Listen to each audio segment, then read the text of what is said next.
In a world of complex and overwhelming challenges, the Inspirational Insights podcast provides a shift in perspective. Dive into the minds of brilliant thinkers, creatives, and edge-riding leaders who have adapted their thinking and leadership practices to match today's perplexing challenges. Your host, Donna Jones, leads captivating conversations with trailblazers from diverse fields who have transcended tough and complex conditions to contribute to a healthier world. Can we collectively break old habits to reinvent the human work-earth relationship and support the vitality and diversity of all life? Harnessing agility, embracing possibilities. Welcome to the journey. A friend of mine asked me if I was happy. And it caused a bit of reflection because I have been driven by meaning and purpose for decades. And the question around happiness nudged me a bit and said, am I happy? How does that fit?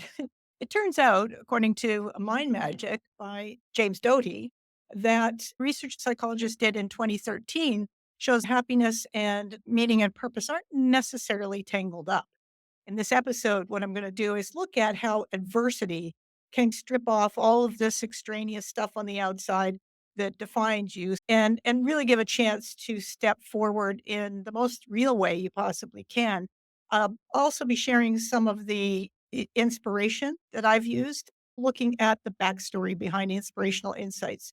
I'm hoping that you'll go away with a lot of insights on how to work with the world we live in today in a different way so that we can collectively come up with a better world that's not divided, polarized, but really is here to recognize that we can be of benefit to the world. We just need to decide to do that because adversity does bring out the deeper skills and the more consciousness skills. That's why I've called this expanding consciousness, because that's what happened when I went through 9 years of homelessness. It's what I used, been taught by, in my case, some really unorthodox teachers like horses and nature and various species and animals. And then, of course, just life, a bunch of setbacks that cause you to take a look at life and go, well, now what? I'm hoping you'll walk away with is how to use challenge for resilience, how to use it for upshifting in consciousness and expanding perspective, and how to work with it in a way that we can restore some joy, some happiness, and move out of the survival emotions and into the thriving emotions. One of the reasons why I started podcasting back in 2008 was because I had a vision for business moving away from exploitation and moving toward something more life affirming, more respectful of the planet. And that's not exactly what I've witnessed happen almost 20 years later.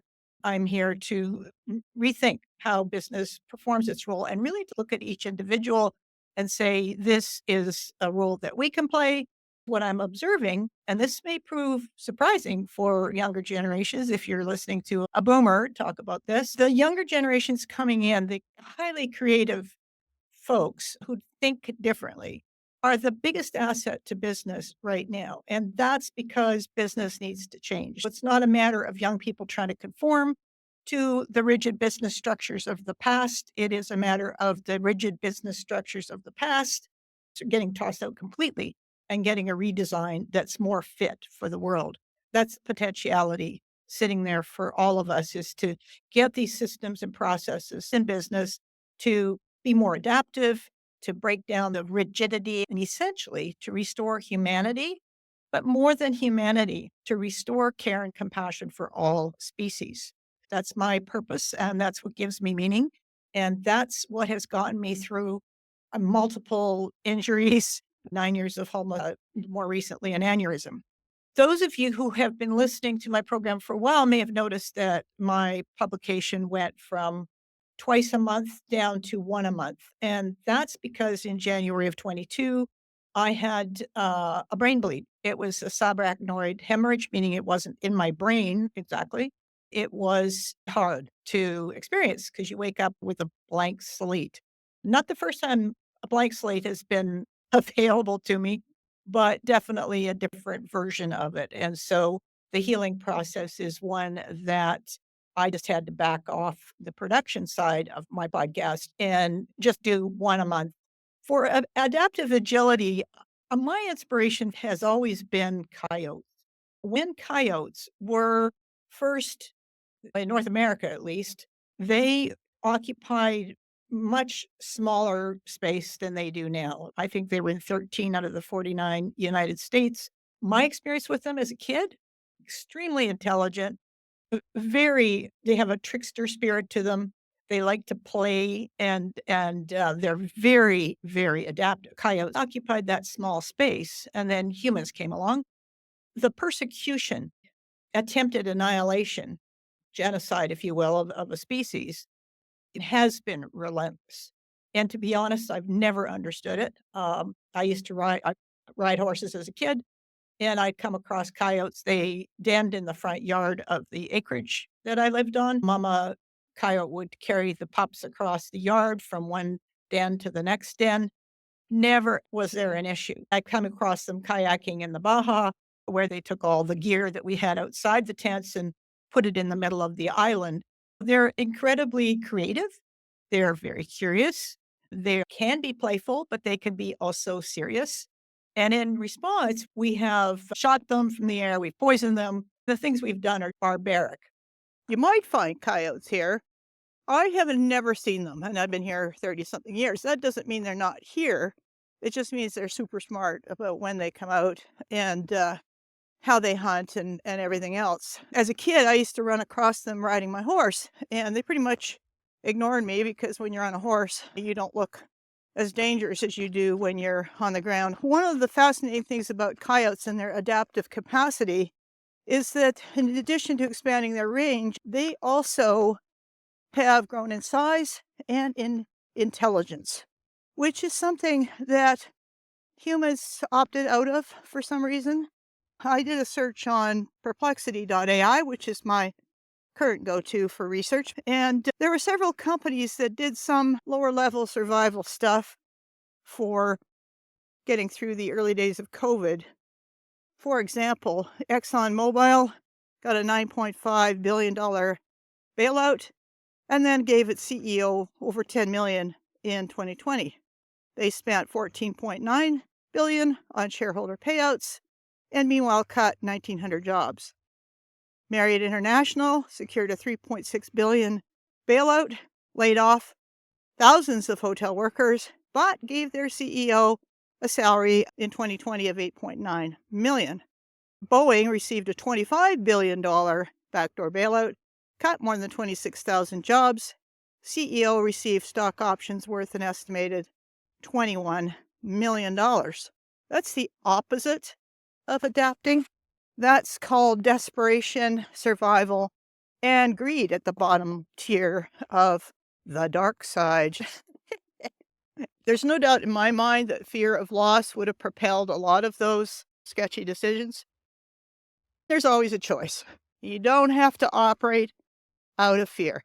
You can operate out of curiosity.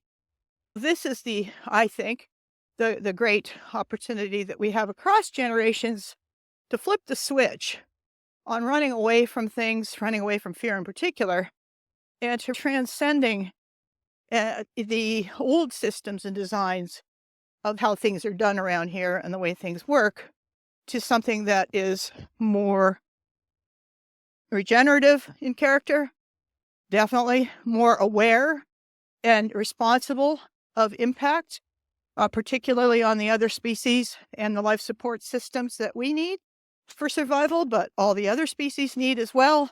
Air, water, soil come to mind off the top.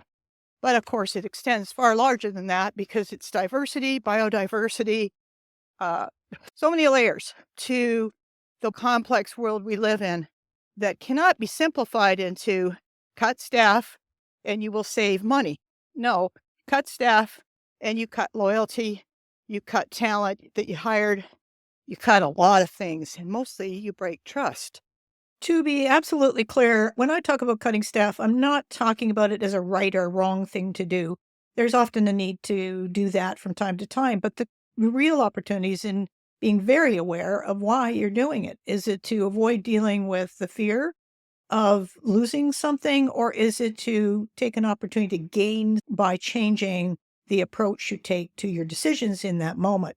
To cut staff in place of thinking creatively and thinking beyond, I just need to survive, to see how can we create something by working together using this uncertainty.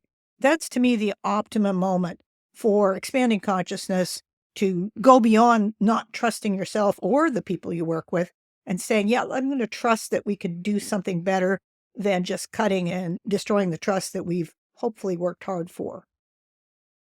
We had the opportunity in COVID to really adapt and plug into innovation. Innovation was not what we chose.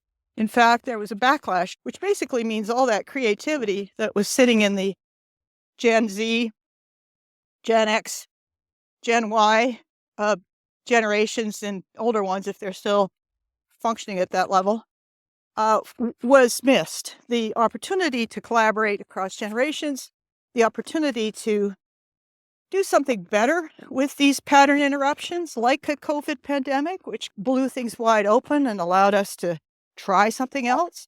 That opportunity was missed or not taken. If you're a purpose-driven company, you weren't in the headlines for decisions like that. You were definitely more equipped and able to turn to staff and say, look, here's the situation.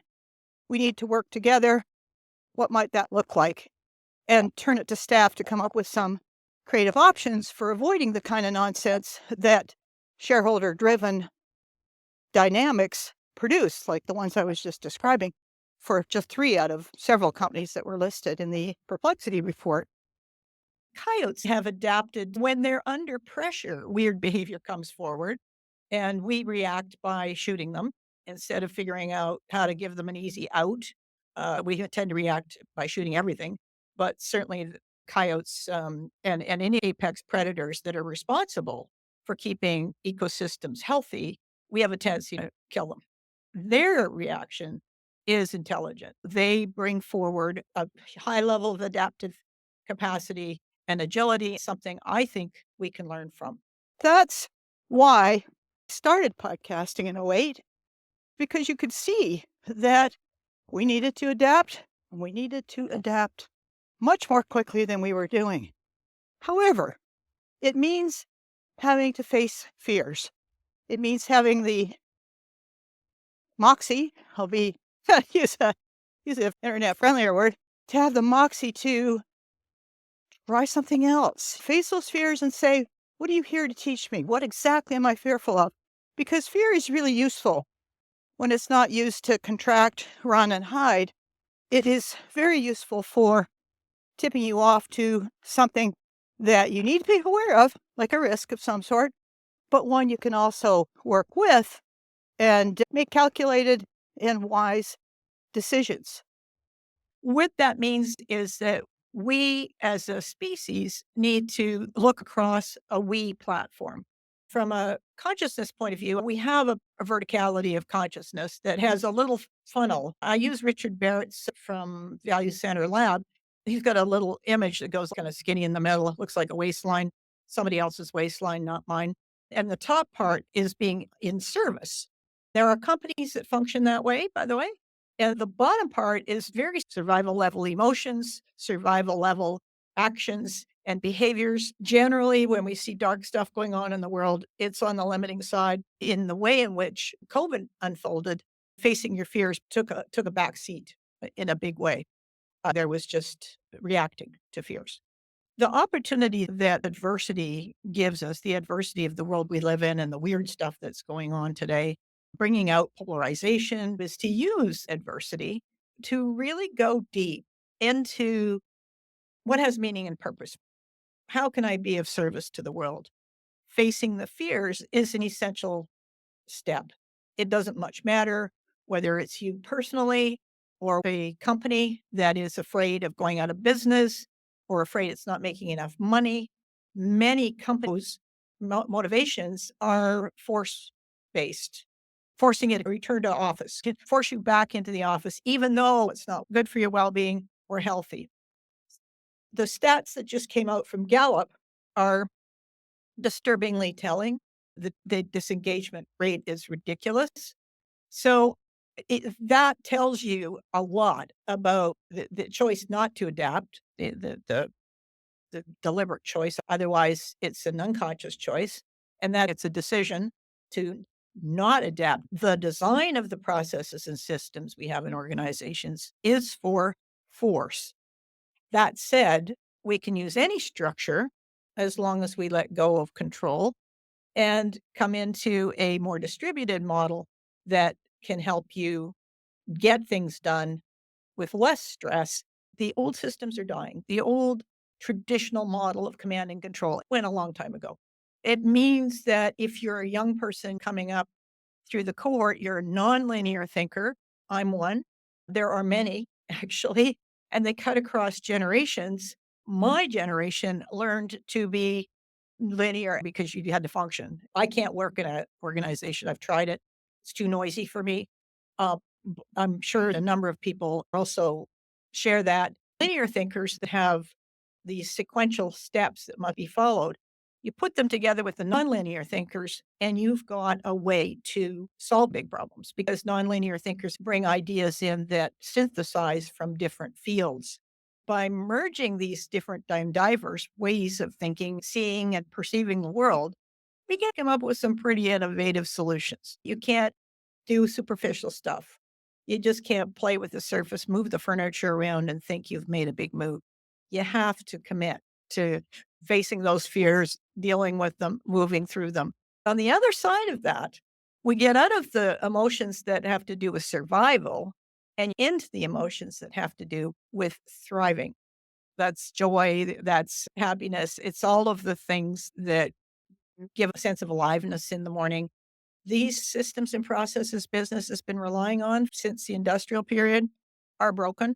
They are breaking down, and the distributed models are showing up. Distributed models are ones that engage everybody. These horrible disengagement statistics that Gallup just released are not indicative of organizations that have clued into the fact that they hired talent and they're not using it. If you're an executive, if you're an entrepreneur, be prepared to challenge yourself in order to move past these moments. You will find you have greater vitality, greater strength, far greater resilience. There's a lot you gain both personally and organizationally that can make a difference. Some questions to leave you with. Are you happy? Is meaning and purpose your driver? The difference between the two in the research that came out of Mind Magic is that happiness is based on extrinsic things. So everything around me helps me be happy. People make me happy. They're responsible for making me happy. And if they don't make me happy, then I'm grumpy. That's happiness. So happiness is extrinsic. Meaning and purpose is intrinsic. And I know myself when I had these injuries, the head injury, and then when I was traveling as a digital nomad for the 9 years I was without a home. I wrote Decision Making for Dummies. I wrote chapters in 2 other books, and then I was podcasting the whole time, meaning that purpose bring you through. It's not that somebody's got to do it for me. That whole idea that somebody else is responsible for the quality of my life is more of a victim position to be in.